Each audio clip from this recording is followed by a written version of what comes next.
The previous packages have been implemented at a time when external demand for Japanese exports was waning at a pace that was difficult to compensate by government efforts to boost domestic spending. This time, exports are rising, and the issue is to actually jumpstart the economy rather than see it gradually recover.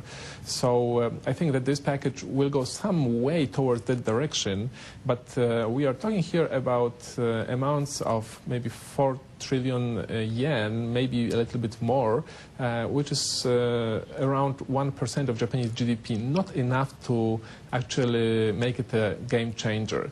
But having said that, the Japanese economy will expand next year. We are going for around 2.5% up in the GDP, so it will be a better year. 2.5%, that's for 2010. We're getting some numbers out on Wednesday. What are you looking for there?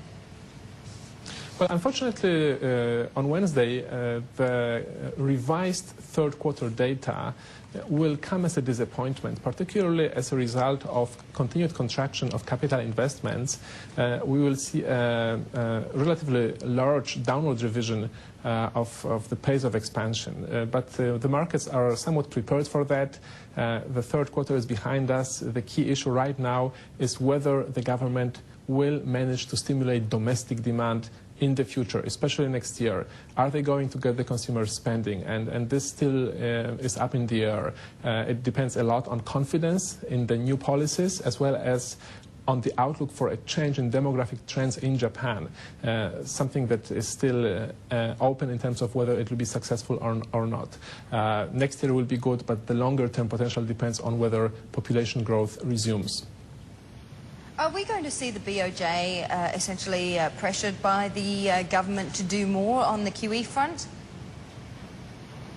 I think that the government has to continue to push Bank of Japan because central bankers in that country are too cautious.